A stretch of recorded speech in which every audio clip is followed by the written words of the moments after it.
चलो मास्क में सोम sir, chapter 12 atoms, lecture 1। देखो ये पूरा चैप्टर अभी हम ये कोविड पेंडेमिक की वजह से जो सिलेबस रिड्यूस किया है गवर्नमेंट ने उसके अकॉर्डिंग पढ़ेंगे, ठीक है। तो पूरा चैप्टर पूरी टेक्स्ट बुक में से नहीं चलेगा, जितना रिड्यूस है वो इस बार नहीं पढ़ना है, वो अगले साल फिर पढ़ाएंगे किसी और बच्चों को, आपको इतना ही पढ़ना है इस बार, ठीक है। एटम्स दिखता कैसा है रे? देखा नहीं है मैंने तो कभी, आपने देखा होगा एटम? कोई गलती से हाँ बोला होता ना तो उल्टा लटका था उसको। हाँ सर देखा है, कहाँ देखा है बे?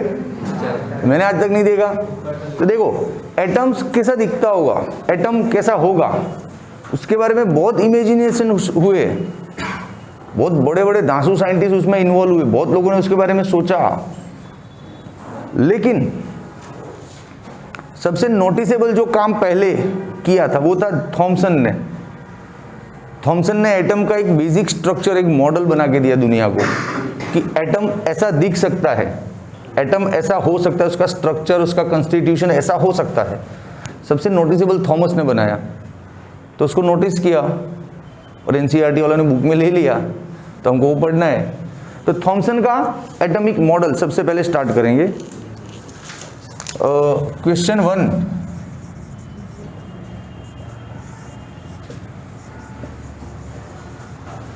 Atomic model by Thomson. Atomic model by Thompson.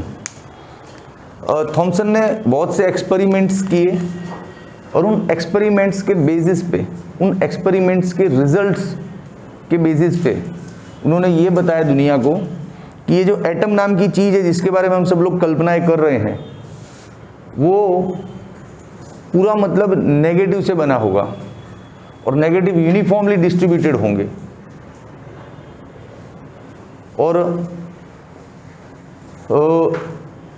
Electrically neutral होगा। वो नेगेटिव से बना होगा और इलेक्ट्रिक एंगल से न्यूट्रल होगा, मतलब चार्ज जीरो होना चाहिए उस पर। तो अब यार ये तो कन्फ्लिक्ट पहले ही हो गया मेरे को, तो नेगेटिव से बना है और न्यूट्रल कैसे हो गया? कोई भी ऑब्जेक्ट आप समझो, ये रहा ऑब्जेक्ट, उसके अंदर बहुत सारे नेगेटिव है, तो इसका चार्ज तो माइनस क्यू हो गया ना, ये न्यूट्रल का है। तो न्यूट्रल होने के लिए इसके अंदर जितना नेगेटिव है उतना ही पॉजिटिव कोई डाल दिया तो ये न्यूट्रल कहलाएगा। हाँ, तो थॉमसन ने यही बोला था कि नेगेटिव है, नेगेटिव से बना हुआ है और इलेक्ट्रिकली न्यूट्रल भी है, मतलब जितना नेगेटिव है उतना पॉजिटिव भी अंदर होगा। ये उन्होंने एक्सपेरिमेंट से बताया। फिर उन्होंने प्रॉपर एक मॉडल भी दिया, उस मॉडल के बारे में हम बात करते हैं। चलो, तो थॉमसन के एक्सपेरिमेंट से क्या पता चला कि डिफरेंट एलिमेंट्स के एटम्स के बारे में दो ऑब्जर्वेशन बताए उन्होंने। क्या? नेगेटिव से बने हुए हैं, made up of negative, and electrically they are neutral, and if they are neutral then it is compulsory that there must be positive also, positive भी होने चाहिए। फिर उन्होंने और एक्सपेरिमेंट किए और मजे ही किए ना, मतलब उनको पसंद था काम, वो कर रहे थे तो मजा ही आया होगा। उन्होंने एक फाइनल मॉडल दिया, उस मॉडल को बोलते हैं प्लम पुडिंग मॉडल, और बहुत से लोग इसको वाटरमेलन मॉडल भी बोलते हैं। क्या बोलते हैं? Watermelon model. क्यों? क्योंकि वाटरमेलन जैसा दिखता है। बताऊं कैसे वाटरमेलन? थॉमसन बाबा ने फाइनली फिर ये बोला कि देखो पूरे एटम में ना, हर जगह अत्र तत्र सर्वत्र सिर्फ पॉजिटिव का राज होगा, पॉजिटिव का किंगडम होगा, पॉजिटिव्स आर डोमिनेटिंग, पूरा एटम पॉजिटिव से बना होगा। और उसके अंदर कहीं कहीं पर ये नेगेटिव, जैसे वाटरमेलन के सीड्स होते हैं ना ब्लैक कलर के अंदर, वैसे नेगेटिव्स अंदर फंस चुके होंगे। ये उनका ड्राइंग, इमेजिनेशन। मैं बनाता हूँ, देखो इमेजिनरी ड्राइंग। थॉमसन ने ऐसा मॉडल सोचा था कि पूरा एटम है ना पॉजिटिव का बना हुआ है, ऐसे देखो। थोड़ा वक्त लग सकता है तो सीटी बजा दी जाए।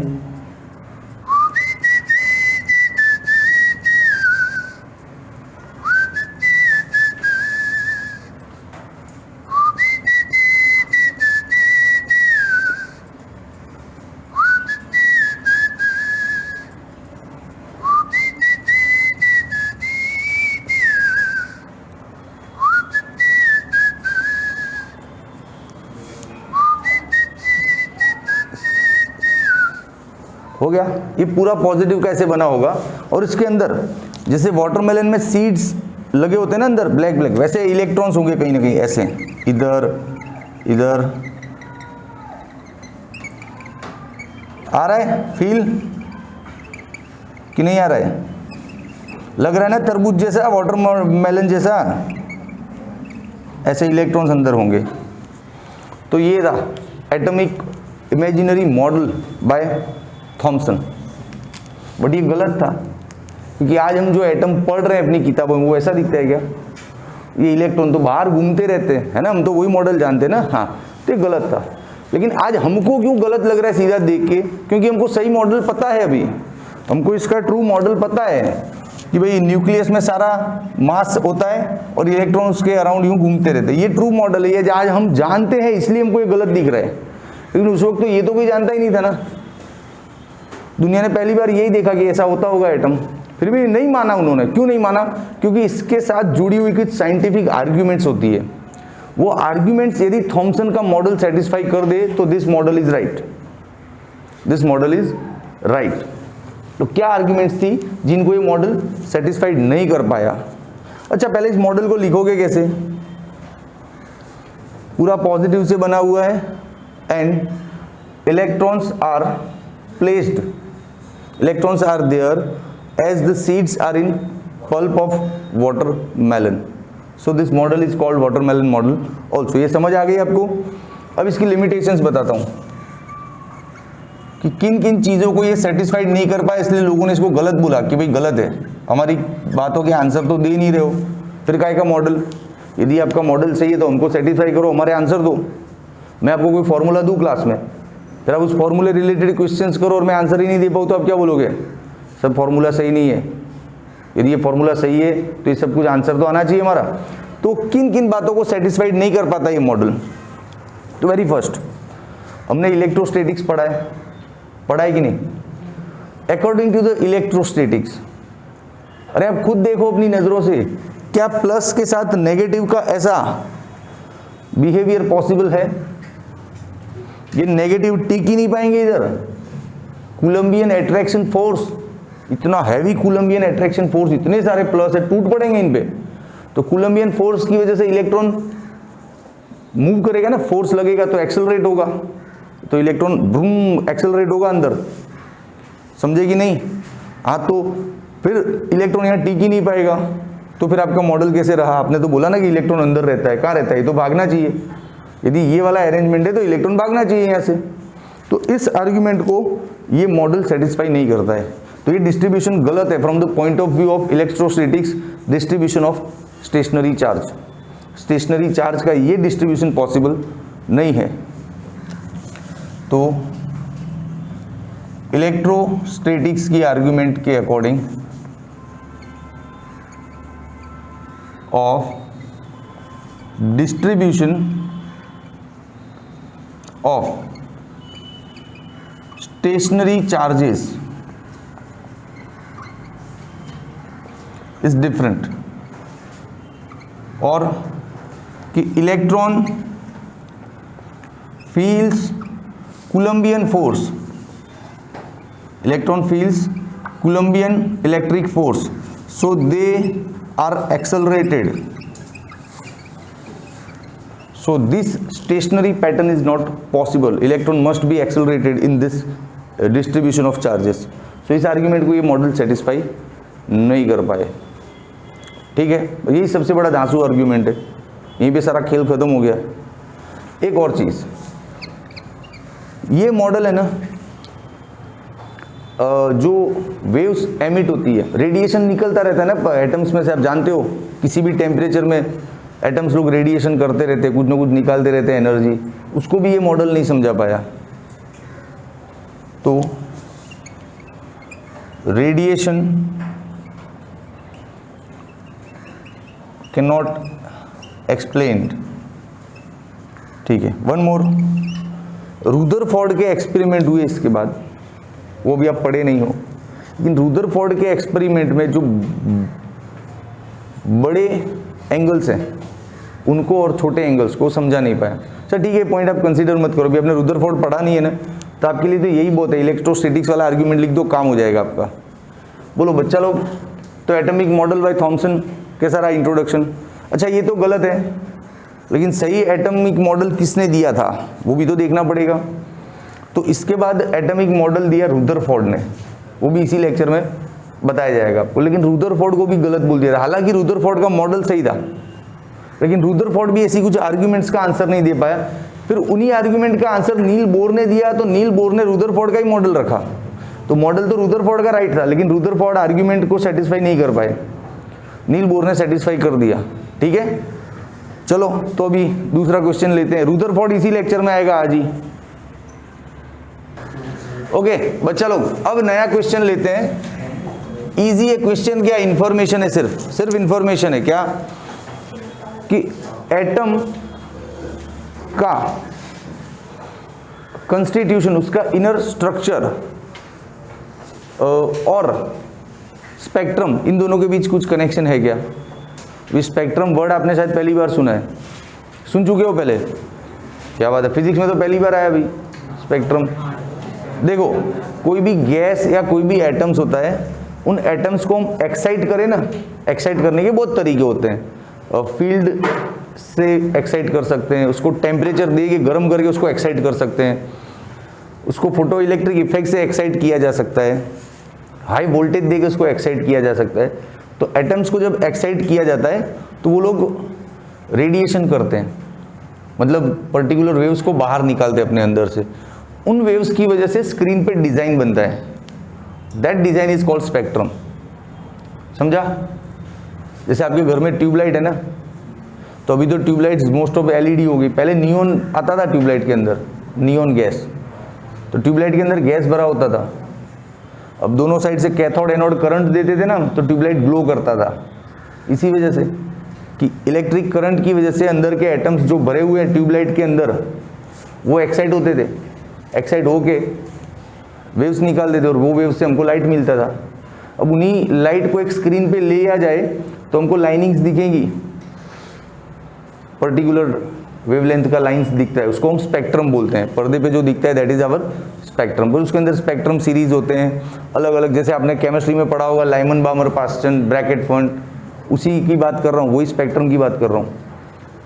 तो ये जो स्पेक्ट्रम दिखता है वो और एटम का इंटरनल कंस्टिट्यूशन है वो, उन दोनों के बीच कुछ कनेक्शन है बिल्कुल। क्योंकि बहुत से मिथ ऐसे हैं, वो ये यूं बोलते हैं कि एटम मॉलिक्यूल्स इनकी इंटरनल रिएक्शंस की वजह से स्पेक्ट्रम बनता है, ये गलत है। एटम्स मॉलिक्यूल्स इनकी इंटरनल रिएक्शंस का इसमें कोई काम नहीं है।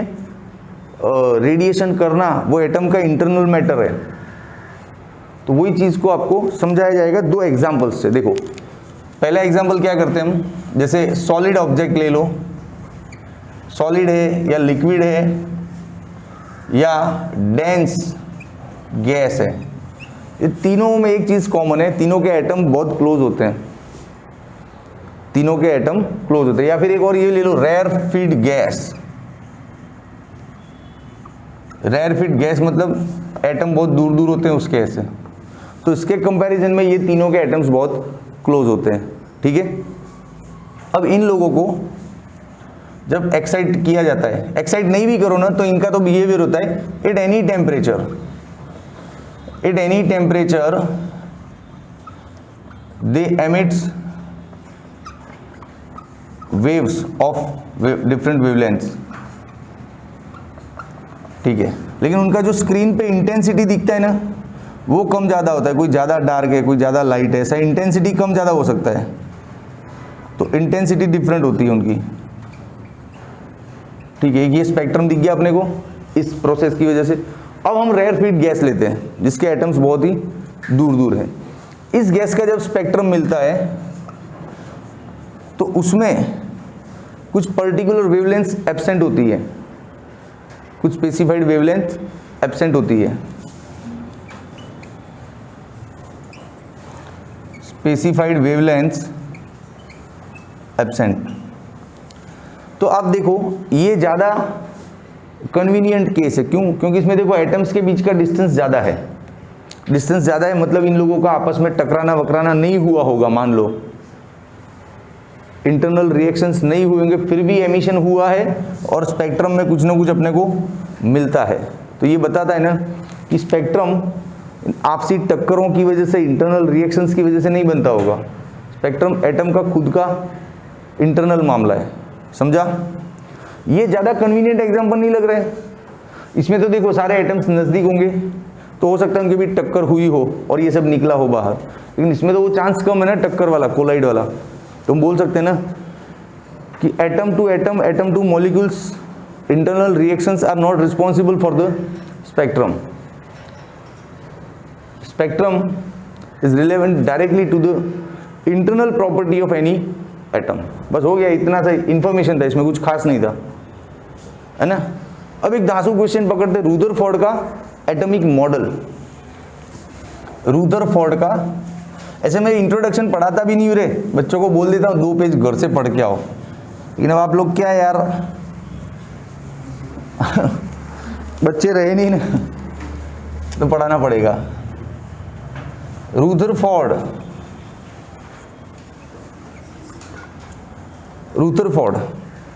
अच्छा, मैंने अब एक स्टोरी पे श्योर नहीं हूँ, मैंने सुना था कहीं जे थॉमसन के स्टूडेंट थे रुदरफोर्ड।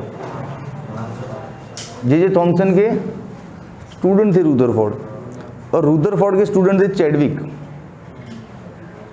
इन तीनों ने एक एक पार्टिकल ढूंढा है। चैडविक ने न्यूट्रॉन को ढूंढा है, रुदरफोर्ड ने और थॉमसन ने किसको ढूंढा है, ये आपको अगले लेक्चर तक सर्च करके आना है। तीनों एक दूसरे के स्टूडेंट थे या नहीं वो भी कंफर्म करके आना, ये काम आपको दे रहा हूँ। 3 नाम दे रहा हूँ आपको। थॉमसन जो प्लम पुडिंग मॉडल वाले, वो, उनके स्टूडेंट रुदरफोर्ड और उनके स्टूडेंट चैडविक। चैडविक ने न्यूट्रॉन को ढूंढा था, कंफर्म है। Chadwick, CHADVICK, Chadwick. तो चैडविक ने न्यूट्रॉन ढूंढा था। अब रुदरफोर्ड ने प्रोटॉन ढूंढा या इलेक्ट्रॉन, थॉमसन ने प्रोटॉन ढूंढा या इलेक्ट्रॉन, और क्या तीनों एक दूसरे के स्टूडेंट थे। तो इतना सर्च करके अगले लेक्चर में आपको फिर आना है। तो थोड़ा देखो, इंटरेस्ट लो, अच्छी अच्छी स्टोरियां मिलेगी नेट पे इन तीनों की। सर रुदरफोर्ड के और भी 2 स्टूडेंट थे, गाइगर मार्सडन, लेकिन उनके बारे में अभी आपको करने की जरूरत नहीं है क्योंकि वो रिड्यूस सिलेबस में निकल गए। मैंने जो बोला वो काम आप लोग करके आना। चलो, रुदरफोर्ड का model. Rutherford's model is similar to the planetary model. Planetary model मतलब सन, हाँ, सन के अराउंड ये प्लैनेट्स सारे घूमते रहते हैं ना, उसमें सन एक मेन चीज है, उसका मास सबसे ज्यादा होता है, 2 × 10⁻30 kg, है कि नहीं? हाँ, तो जैसे सन हैवी मास है, उसके अराउंड सारे प्लैनेट्स घूमते रहते हैं, अर्थ, सैटर्न, जुपिटर, ये सब। यही सेम थिंकिंग रुदरफोर्ड के मॉडल में दिखता है। उन्होंने भी यही सोचा कि सारा मास किसी एक जगह पे कंसंट्रेटेड होगा और वो सारा पॉजिटिव होगा, और उसके around electron like planet rotate, revolve कर रहे होंगे। ये रुदरफोर्ड ने सेम प्लैनेट, इसलिए रुदरफोर्ड के मॉडल को प्लानिटरी मॉडल से भी पहचाना जाता है। जैसे थॉमसन के मॉडल को हम बोलते हैं watermelon model, plum pudding model, वैसे रुदरफोर्ड के मॉडल को क्या बोल सकते हैं? Planetary model. प्लानिटरी मॉडल क्या था? मॉडल कि सारा entire mass concentrated its center, फिर positive also its center, in negative electrons revolving around center, जिसको हम बार बार सेंटर बोल रहे हैं उसको फिर न्यूक्लियस नाम दिया गया बाद में। ठीक है, तो इसके अकॉर्डिंग ये मॉडल बनेगा कि सारा मास यहाँ पे कॉन्सेंट्रेटेड है और सारा पॉजिटिव भी यहाँ पे है। मास में न्यूट्रॉन प्रोटॉन सब आ गए, ये हो गया सारा मास, और इलेक्ट्रॉन उसके अराउंड घूम रहे हैं। ठीक है, तो इजी मॉडल था रुदरफोर्ड का। लिख के दूं क्या इसको? लिखा तो है ये कि एटम का सारा mass concentrated at the particular centre and all the positive also concentrated at that center, negatives are revolving around the center, and this is exactly similar to the planetary model. Clear? अब model देखना पढ़ना easy लगता है, इसकी limitations को समझो कि क्या आर्ग्यूमेंट्स थी जो ये समझा नहीं पाए, और बहुत धांसू आर्ग्यूमेंट्स थी इनकी। तो रुदरफोर्ड के मॉडल को बहुत चैलेंज मिला भैया, बहुत आर्ग्यूमेंट्स मिली। अच्छा, रुदरफोर्ड ने ये मॉडल कहाँ से बनाया था, क्या एक्सपेरिमेंट था, कोई याद है आपको? कहीं 8वीं 9वीं में पढ़े हो आप? Gold foil, very good Rajput, very good answer. पढ़ता है बच्चा, 8वीं 9वीं में भी पढ़ा है। हाँ तो समझदार बच्चा, इधर कौन 8वीं 9वीं में पढ़ा है यार? पढ़ाई क्या होती है मेरे को तो 10वीं से समझ में आया कि सीरियसली पढ़ना चाहिए। जब घर से प्रेशर आया कि 10th क्लास बोर्ड है तो थोड़ा सीरियस हो गए कि हाँ भाई अब पढ़ाई है। 9th तक तो पता नहीं कितने सब्जेक्ट थे यार, कैसे निकाल दिया ऊपर वाले की मेहरबानी से, पास होते गए। तू राजपूत वेरी गुड यार, 9th में पढ़ता था, गुड बच्चा।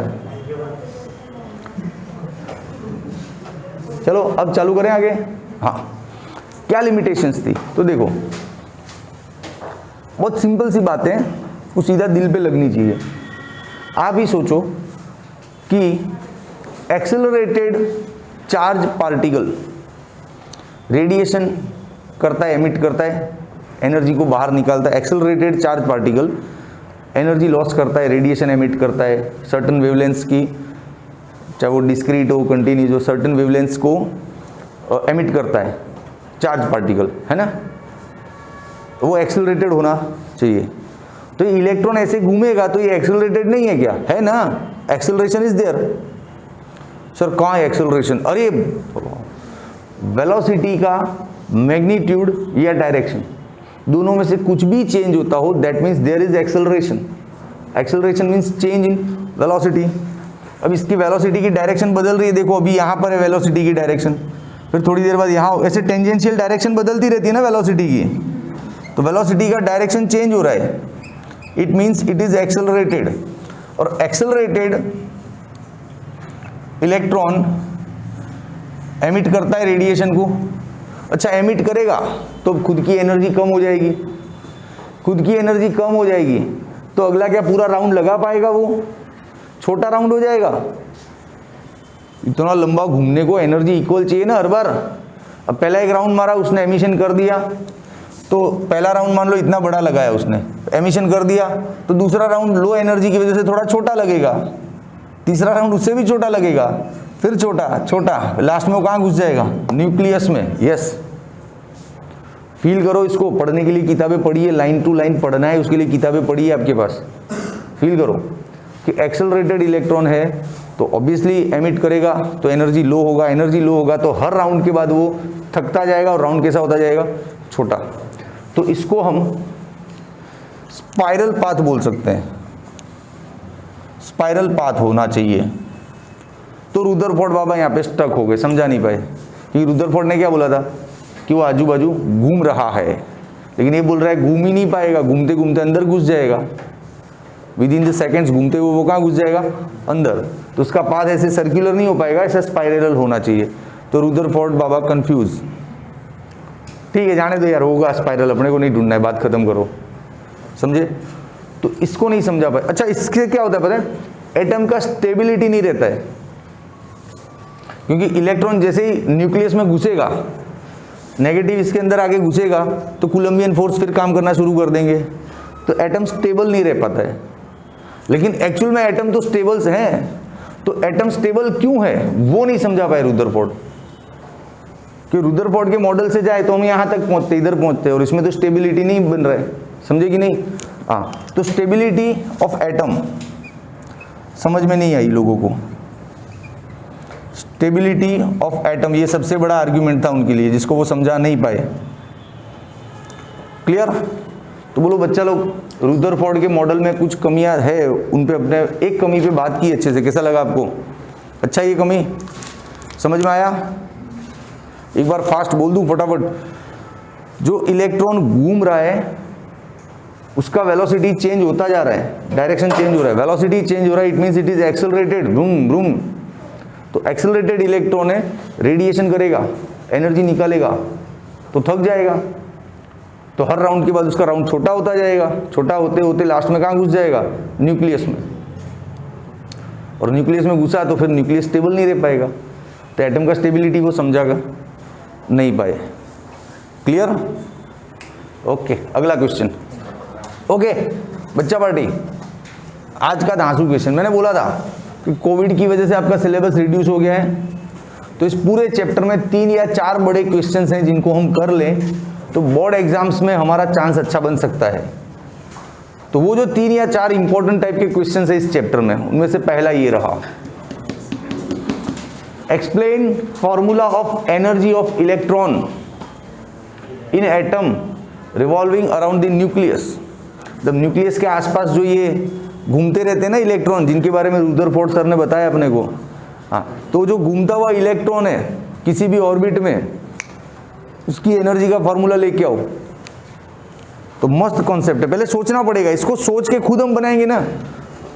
समझ लो इस थियरी में ऐसा कुछ नहीं है जो मैं आपको नया पढ़ाऊंगा, जो पिछला आप मेरे पास पढ़े हो उन्हीं में से कुछ ना कुछ निचोड़ हम लेके आएंगे। सबसे पहले तो सीन क्रिएट करो दिमाग में कि बीच में एक न्यूक्लियस होगा, आसपास एक इलेक्ट्रॉन होगा, तो ड्राइंग करो, ड्राइंग में से कुछ निकलेगा फॉर्मूला।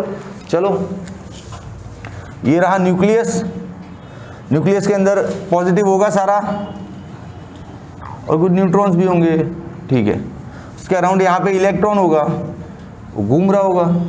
ये रेडियस क्या समझ लेते हैं, आर। तो पहले अच्छा 1 मिनट, ये इलेक्ट्रॉन का चार्ज क्या होता है, ई। अच्छा न्यूक्लियस पे कितना चार्ज है, जेड ई। पता नहीं ना किसका न्यूक्लियस है, तो कितने इलेक्ट्रॉन्स अंदर, जितना जेड होगा एटॉमिक नंबर उतने ही प्रोटॉन्स होंगे अंदर। तो जेड ई लेते हैं ना, न्यूक्लियस के चार्ज को क्या लेते हैं, पता है ना कि इसके बारे में डिस्कशन करूं अभी। अरे सच्ची, अरे मूर्ख, जैसे कोई भी एलिमेंट का नाम बताओ, कार्बन बोलो, कार्बन क्या होता है, 8 12 8 16 क्या होता है कार्बन, 6 12, वेरी गुड, 6 12 होता है। चलो तो ये 6 क्या दिखाता है, जेड, क्या दिखाता है, 6 जेड। जेड का मतलब कि इतना प्रोटॉन वा कार्बन वा के न्यूक्लियस के अंदर है, इतना प्रोटॉन वा है, समझा। तो कार्बन का न्यूक्लियस ड्रॉ करना है मुझे, तो अंदर 6 प्लस ले लेने, 1 2 3 4 5 6।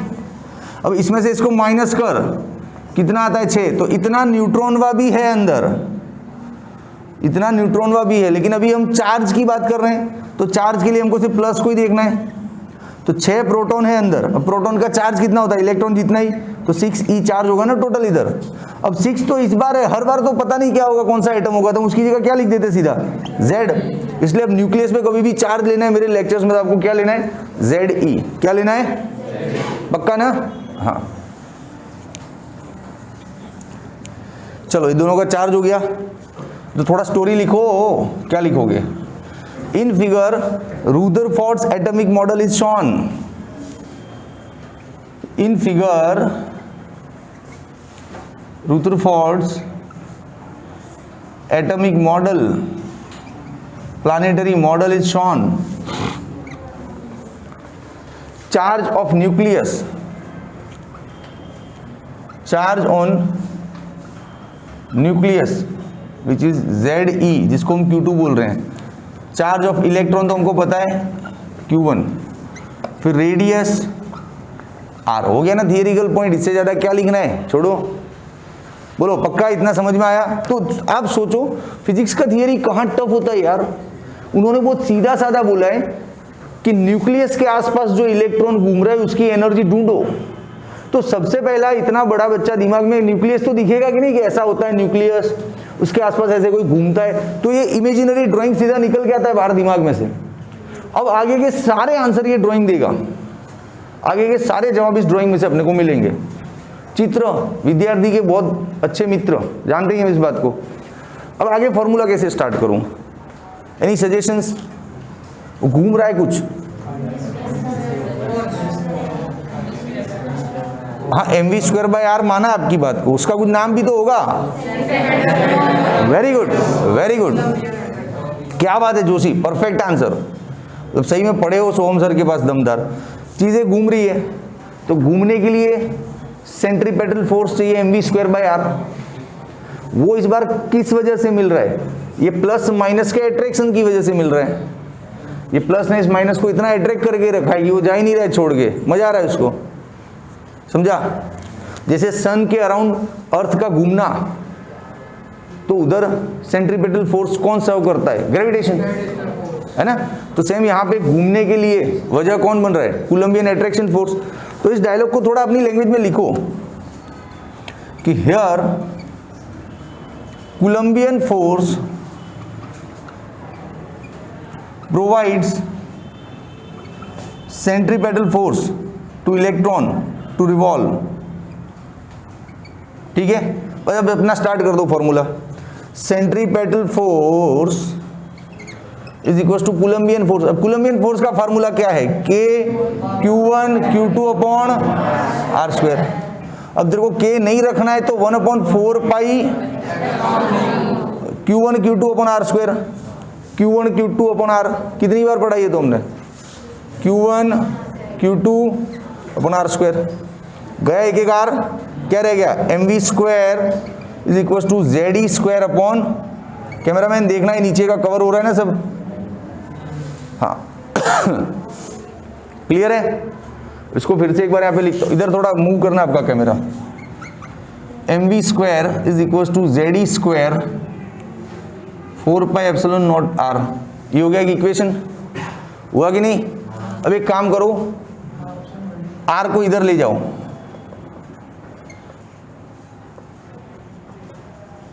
और mv स्क्वायर को नीचे ले आओ, इसको एक इक्वेशन बोल दो। क्यों बोल रहा हूँ? मेरा इंटरेस्ट एनर्जी में ही है, लेकिन रेडियस को बना के रख दिया सब्जेक्ट, कहीं काम आएगा। आपको नहीं इंटरेस्ट है तो ये मत बनाना, आपको नहीं इंटरेस्ट है तो आप ये स्टेप मत बनाना। मेरे को इंटरेस्ट था, मैंने बना दिया। अब इसको आगे बढ़ाते हैं। अब सुन, मैंने बोला था चित्र में से ही सब कुछ निकलेगा, तो ये आइडिया कहाँ से निकला? इस चित्र में से ही हमको दिखा चित्र के अंदर कि कुछ घूम रहा है, तो सेंट्रीपेटल फोर्स है। किसकी वजह से आ रहा है? प्लस माइनस अट्रैक्शन की वजह से। तो तुरंत ये स्ट्राइक होता है ना दिमाग में कि हाँ यार ऐसे स्टार्ट कर सकते हैं। स्टार्ट करके यहाँ तक पहुंचे। अब ओरिजिनल थॉट पे आओ। क्वेश्चन में क्या पूछा? एनर्जी। अब इलेक्ट्रॉन के पास एनर्जी दो टाइप का होगा ना, एक तो पोटेंशियल और एक काइनेटिक। तो काइनेटिक तो यहीं से मिल जाएगा, अभी दोनों साइड हाफ हाफ लगा दे, खेल खत्म यार। तो बोलो है कि नहीं इजी? तो लगाओ इधर हाफ, इधर भी लगाओ हाफ। ये हो गया काइनेटिक एनर्जी। कितना आया? ZE square upon 4 2 8 pi epsilon naught r। ये आ गया काइनेटिक एनर्जी। अब potential energy K Q1 Q2 by R square, ये होता है कूलम्बियन फोर्स। और आर स्क्वायर में से स्क्वायर हटा दो तो जो बचता है वो होता है पोटेंशियल एनर्जी। चैप्टर 1-2 में कितनी बार पढ़ा है? तो डायरेक्ट लिखना है यहाँ पे potential energy. Potential energy minus होता है ना, minus K Q1 Q2 upon are. पता है ना फॉर्मूला कि समझाओ उसमें कुछ? Minus K Q1 Q2 upon are, तो ये हो गया minus ZE square upon 4 pi epsilon 0 r। ये हो गया उसका पोटेंशियल एनर्जी। भैया बोलो, आप बताओ मुझे कहां से टफ है ये थियरी? सिर्फ स्टार्टिंग ऐसे करना है। ऐसा स्टार्टिंग हम 50 बार 11वीं में ग्रेविटेशन चैप्टर में कर चुके हैं, और ये फॉर्मूला भी नया नहीं है। ग्रेविटेशन पोटेंशियल एनर्जी नहीं लेते थे, minus G MEM upon R। वहां पे MEM चलता था, दो मास चलते थे। यहाँ पे Q1 Q2 चल रहा है, G की जगह पे K आ रहा है कि नहीं? तो अपने लिए कुछ नया नहीं है ये। अब टोटल एनर्जी के लिए इसको प्लस करना पड़ेगा।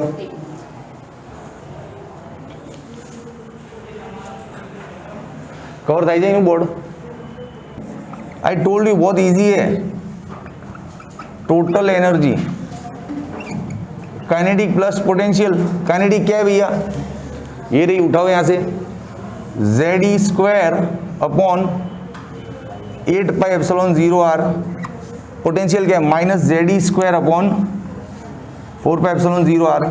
कॉमन ले लो, ZE square upon 4 pi epsilon 0 r पूरा कॉमन, तो 1/2 माइनस 1। अरे 4 2 8 ना। हाँ, तो आंसर हो गया minus ZE square upon 8 pi epsilon naught r। ये हो गया टोटल एनर्जी। बोलो आया है कि नहीं? इजी। इसको IMP समझ लो, फुल मार्क्स, मजे करो। अब एक आर्ग्यूमेंट लिखना है जो मैं लिखूंगा नहीं, आप खुद लिखोगे अच्छे से। क्या? कि इलेक्ट्रॉन न्यूक्लियस के अराउंड घूमता रहता है, वहां से एस्केप नहीं कर रहा है। क्या वजह है उसकी? Any idea you have? ये पढ़ा था हमने, अर्थ के आसपास सैटेलाइट घूमता रहता, हाँ वेरी गुड वेरी गुड, उसका एनर्जी नेगेटिव है, वो एस्केप नहीं कर पाएगा। हाँ यही एनर्जी पॉजिटिव होता तो वो निकल गया, जीरो होता तो भी इन्फिनिट पे निकल गया। ये एनर्जी नेगेटिव है ना, बाइंडिंग एनर्जी है जिसने इसको पकड़ के रखा है। इसी इलेक्ट्रॉन को आप इतना एनर्जी दोगे ना तो वो न्यूक्लियस के अराउंड ऑर्बिट में से निकल के छूमंतर हो जाएगा। समझा कि नहीं समझा? तो लास्ट में ये आर्ग्यूमेंट अच्छे से टेक्स्ट बुक में पढ़ के लिखना है कि ये छूमंतर क्यों नहीं हो रहा है, क्यों वहां पे टिका हुआ है। अपनी थॉट भी लगा सकते हो यार कि 10 we can say that total energy is negative, total energy is negative, so it will be in the bound of this negative energy, it cannot escape। बस ऐसा लिख दो अपना थॉट कुछ ना कुछ इजी लैंग्वेज में। बढ़िया, चलो तो आओ जो, टाटा बाय बाय।